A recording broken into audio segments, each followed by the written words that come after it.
আমার 2 লক্ষ নবসূত্রের রিপ্রেজেন্টেশন নাই কারো। আমাকে মাফ করবেন যে আমার মধ্যে একটা অভদ্র লোকরে দাওয়াত দিয়ে আইনে এখন আপনারা বিপদে পড়ছেন। পুলিশ ফোর্সের ভিতরে আরবি সিনড্রোম ঢুকেছে, একই রোগ।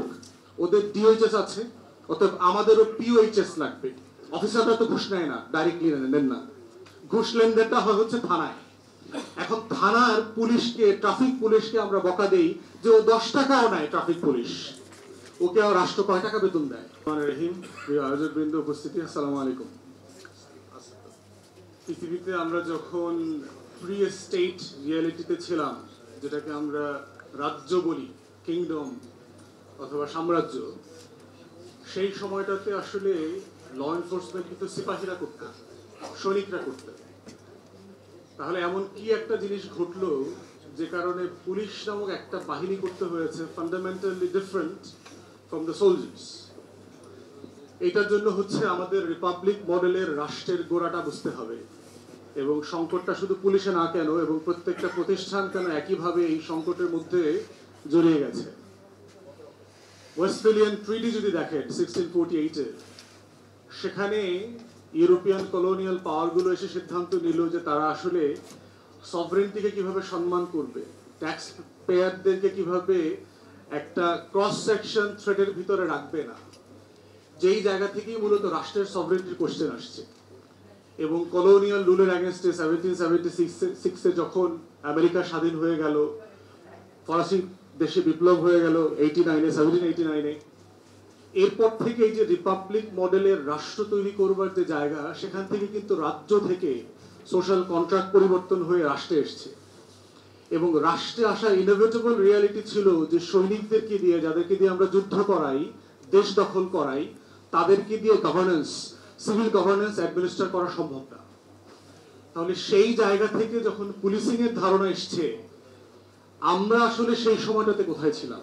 এবং আমাদের পুলিশিং এর ধারণা দেখেন, এট এ টাইম যখন এই ব্রিটিশ ইন্ডিয়ান কলোনিতে ব্রিটিশরা যখন এই পুলিশ আইন করছে, প্রায় একই সময় কিন্তু ইংল্যান্ডের জন্য পুলিশ আইন করা হয়েছে, এবং আমারও ওইটা পড়ার সুযোগ হয়েছে। এবং আপনি দেখবেন যে এত ডিফারেন্ট মনে হচ্ছে যে দুইটা গ্রহের জনপদের জন্য, দুই ধরনের মানুষের জন্য এক ধরনের প্রভুরা দুই রকমের আইন তৈরি করছে। তাহলে দেখেন, তাহলে ফান্ডামেন্টালসটা কোথায়? ফান্ডামেন্টালসটা হচ্ছে যে আমরা হইলাম প্রজা, আমরা খ্রিস্টান না, আমার গায়ের রং সাদা না, আমি একটা প্রচুর দূরের একটা দেশে থাকি, যাদেরকে ধরে নেওয়া হচ্ছে তারা অত্যন্ত অনভিজাত, তারা অসভ্য, তারা বর্বর। ইয়েট সেই সকল বর্বর জাতির সোনা রূপা লুট করবার জন্য সাদা রঙের ভদ্র ডাকাতরা এই দেশে আসছে পাহারা দেওয়ার জন্য। মানে কি ভদ্র জাতি তারা, দেখেন, আসছে বর্বর জাতির দেশে তার সোনা রূপা পাহারা দেওয়ার জন্য। কিরকম পাহারা দিয়েছে? লর্ড ক্লাইভের মতো করে। পলাশিতে যখন আমাদের স্বাধীনতার সূর্য ডুবে গেল 1757 সালে জুন মাসের শেষে, পরের দিন ইনফ্যাক্ট 24 তারিখের ঘটনা বলতেছে লর্ড ক্লাইভ যে আমি যখন মুর্শিদাবাদ ক্রস করছি, আমার ভয় করতেছিল যে মুর্শিদাবাদের জনগণ সম্ভবত আমাকে টেনে হিচড়ে ছিঁড়ে ফেলবে। কিন্তু সেই আমি যখন খুব নীরবে, শুধু না, মুর্শিদাবাদের জনগণ যেভাবে আমাকে ওয়েলকাম করলো তাদের বাজারে, কেউ লাউ এনে দিচ্ছে, কেউ কুমড়া এনে দিচ্ছে, মানে দেবতা এসছে ঘোড়ায় চড়ে, the saviour, the white saviour. এবং শুধু তাই না, জগৎ সেন অভিজাত, যারা তখনকার দিনের মার্চেন্ট ব্যাংকার ছিলেন, তারা পুরো তাদের ব্যাংক ওপেন করে দিয়েছে, গোল্ডের মানে যে খাজানা ছিল খাজানা ওপেন করে দিয়েছে। ব্রিটিশ ক্রনিকলার লিখেছে, 2টা জাহাজ ভরে সেই ক্লাইভ কলকাতা বন্দর থেকে শুধু সোনা নিয়ে গেছে। এবং সে এত পরিমাণ লুট নিয়ে গেছে, even the looters and the parliament were forced to form an investigation committee. মানে চোর ডাকাতরা মিলে চিন্তা করতেছে এত চুরি কিভাবে জাস্টিফাইড হইতে পারে।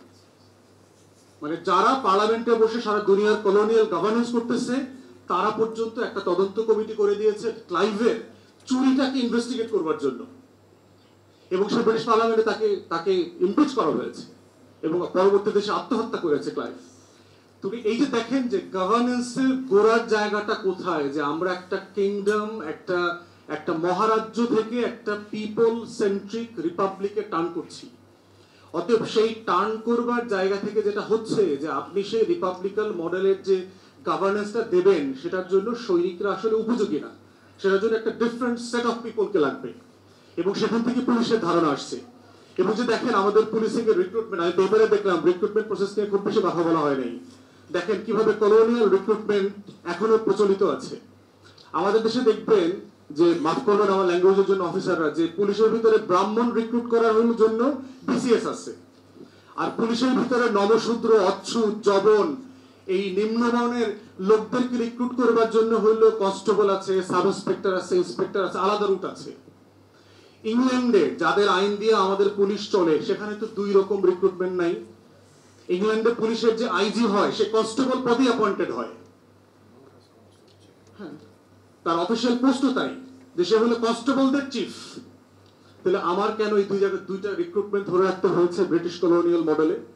কারণ ব্রিটিশরা চিন্তা করেছে লাঠিয়াল বাহিনী রাখবে হলো প্রজাদের ভিতর থেকে, আর লাঠিয়ালদের বসিং করবে হচ্ছে সাদা, হোয়াইট স্কটিশ ব্রিটিশরা এসে করবে। এবং তাই ছিল হিস্টোরিক্যালি। আমাদের আমলাতন্ত্র দেখেন, ডিসি, এসপি অলওয়েজ দেখবেন এই পুরো ইন্ডিয়ান গভর্নেন্সে দেখবেন হোয়াইট পিপল ছিল, আর এদের লাঠিয়াল ছিল হইলো আমার আপনার বর্ণের লোকেরা। ইভেন পলাশির প্রান্তরে যুদ্ধ করেছে কারা? সাদারা যুদ্ধ করেছে। লর্ড ক্লাইভের সোলজার ছিল আপনার প্রায় 900 সামথিং, 1000-এর মতো, তার ভিতরে 700-র উপরে ছিল হইলো ইন্ডিয়ান প্রজা, মার্সেনারি, ভাড়াটিয়া যোদ্ধা পাওয়া যেত। কারণ তখন আপনারা জানেন যে মানুষের জব ছিল না, সবচেয়ে বড় জব ছিল হইলো যুদ্ধ, এবং রয়্যাল ফ্যামিলি অথবা বড় বড় মার্সেনারি কোম্পানি থেকে তখন এটা রিক্রুটমেন্ট করা হইতো। তাহলে সেই জায়গাতে দেখেন আমার রিক্রুটমেন্ট প্রসেস, এবং আজকে আলোচনা দেখেন সব অফিসারদের নিয়ে আলোচনা হচ্ছে। ওনারা কতজন? 6000 সামথিং। 2 লক্ষ ফোর্সের কোনো রিপ্রেজেন্টেশন নাই। যারা কনস্টেবল, যারা ইন্সপেক্টর, যারা সাব ইন্সপেক্টর, তাদের কোনো রিপ্রেজেন্টেশন এখানে নাই। তাহলে এখানেও ব্রাহ্মণদের জন্য, ব্রাহ্মণদের স্বার্থে সকল ব্রাহ্মণরা এসে আলোচনা করতেছে ফিউচারে ব্রাহ্মণদেরকে কিভাবে প্রফেশনাল করা যায়। নমশূদ্ররা কোথায়? আমার 2 লক্ষ নমশূদ্রের রিপ্রেজেন্টেশন নাই কারো। আমাকে মাফ করবেন যে আমার মধ্যে একটা অভদ্র লোকরে দাওয়াত দিয়ে আইনে এখন আপনারা বিপদে পড়ছেন, আর কোনোদিন হয়তো দাওয়াত দিবেন না। কিন্তু আপনি যখন পুলিশ ফোর্স নিয়ে কথা বলবেন, আপনাকে তো সবাইকে নিয়ে কথা বলতে হবে। আপনি তো শুধু অফিসারদেরকে চরিত্র বদলাইলে তো লাভ হবে না। তাহলে সেই জায়গাতে আমার রিক্রুটমেন্ট প্রসেসের ভিতরে এই কলোনিয়াল সিস্টেম বাদ দিতে হবে, একটা সিঙ্গুলার রিক্রুটমেন্টে আসতে হবে।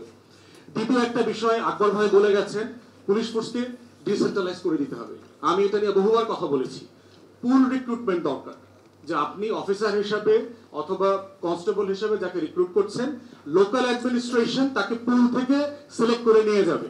আমার উপজেলা পরিষদ তখন বিজ্ঞাপন দেবে যে আমার 5 জন কনস্টেবল দরকার, 2 জন এসআই দরকার, 1 জন এএসপি দরকার। সেই বিজ্ঞাপন মোতাবেক সবাই সেখানে জবের জন্য অ্যাপ্লাই করবে, অ্যাপ্লাই করে তার পুল সিলেকশন হবে। কারণ আপনি জানেন না যে আসলে কে কোন জবের জন্য বেটার। একবার একটা সিস্টেম দিয়ে রিক্রুট করবার পরে তাকে আর চেঞ্জ করা হচ্ছে না। এরপর হচ্ছে আর্মি সিনড্রোমের কথা বলে গেছে। পুলিশ ফোর্সের ভিতরে আর্মি সিনড্রোম ঢুকেছে, একই রোগ। ওদের ডিওএইচএস আছে, অতএব আমাদেরও পিওএইচএস লাগবে, পুলিশ অফিসার্স হাউজিং অ্যাসোসিয়েশন। ওর ব্যাংক আছে, তো আমারও একটা ব্যাংক লাগবে। ওর অস্ত্র আছে, যে অস্ত্র দিয়ে একবার মারলে 3 জন মেরা যায়, অথবা আমারও এরকম একটা অস্ত্র লাগবে 7.62 ব্যারেলের, একটা দিয়ে 3 জনে মেরা ফেলবো। এরপর আবার স্বরাষ্ট্রমন্ত্রী দেখাবো, স্যার খালি একটারে মারছি, একটাই দৌড়ায়, বাকিগুলো দৌড়ায়ও না। তাহলে আরো ভালো অস্ত্র দেন যেন দৌড়ায়। তাহলে রিফর্মের কথা যখন আমরা বলছি it's a serious business to be undertaken. এইটা হেলাফেলা করার কোনো বিষয় না। এরপরে হচ্ছে দেখেন লোকাল সার্ভিস, যে সার্ভিসটা সবসময় দুর্নীতিবাজদের কথা আমরা বলি, তারা আসলে কারা? অফিসাররা তো ঘুষ নেয় না, ডাইরেক্টলি নেন না। ঘুষ লেনদেনটা হয় হচ্ছে থানায়। এখন থানার পুলিশকে, ট্রাফিক পুলিশকে আমরা বকা দেই যে ও 10 টাকাও নেয় ট্রাফিক পুলিশ। ওকে রাষ্ট্র কয় টাকা বেতন দেয়? ওকে আপনি কয় টাকা বেতন দেন? ও কি করবে? সিপিডি বলছে ঢাকার মতো শহরে 2 জন যদি বাচ্চা থাকে, মিনিমাম 60,000 টাকা না থাকলে আপনি ক্যালোরি বেঁচে থাকা, প্রাণীর মতো বেঁচে থাকতে আপনার যতটুকু লাগে অতটুকুনি আপনি বাঁচতে পারবেন না ঢাকায় 2টা বাচ্চা নিয়ে। তাহলে আপনি তাকে বেতন দেন 19,000 টাকা, 22,000 টাকা, কিছু রেশন দেন। এইটা দিয়া 2টা বাচ্চার সন্তান, অনেক ফ্যামিলিকে বাবা মাকে লুক আফটার করতে হয়, গ্রামের পরিবারকে দেখাশোনা করতে হয়, অসুস্থ রোগীদেরকে চিকিৎসা দিতে হয়।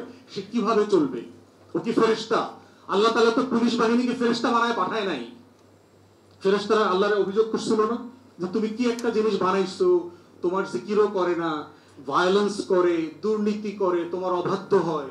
তো আল্লাহ তাআলা ফেরেশতারে বলছিল যে ওদেরকে যা দিছি ওটা আবার তোমাদেরকে দেই নাই। যদি দেই তারপরে কি হবে চেক করে দেখবা? তো দুজন ফেরেশতাকে আল্লাহ তাআলা নফস দিয়ে দুনিয়ায় পাঠাইছিল না? সারা দুনিয়াতে আইসা করাপশন কইরা 9 নম্বরই 2 নম্বরই চুরি চাওয়াইন মাগিবাজি সব করছে এরা, দুই ফেরেশতা আইসা। আল্লাহ দেখাই দিছে যে ওরে কেন দিছি ওইটা, তোমারে কেন দেই নাই, তুমি খালি জিকির করো আমার। ওরা ওরা জিকিরও করে গুনাহও করে। তাহলে পুরুষ তো এরকম একটা মানুষ ভাই, আমার সমাজ থেকে বাইরে আসছে, ও 19,000 টাকায় কিভাবে ভালোভাবে জীবনযাপন করবে? আপনি তাকে হাত পা বেঁধে সাগরে বলছেন যে তোমার ওই যে অলিম্পিকে যে গোল্ড মেডেল পায় ওর মতো করে তোমাকে সাঁতার কাটতে হবে, কিভাবে সম্ভব? তার কোনো ইনসেন্টিভ নাই। তাহলে আমরা যেটা বরাবর বলছি, শুধু পুলিশ না, বাংলাদেশের প্রত্যেকটা সার্ভিসের জন্য লিভিং ওয়েজ লাগবে, বেঁচে থাকার সম্মানজনক মর্যাদা সম্পন্ন বেতন লাগবে। সেই বেতনের পরে হচ্ছে আপনি প্রিভিলেজ দেবেন অফিসারদেরকে, সেটা অন্য বিষয়, যে অফিসার ক্যাটাগরি তার প্রিভিলেজ আসবে, কিন্তু লিভিং ওয়েজটা তো তাকে দিতে হবে।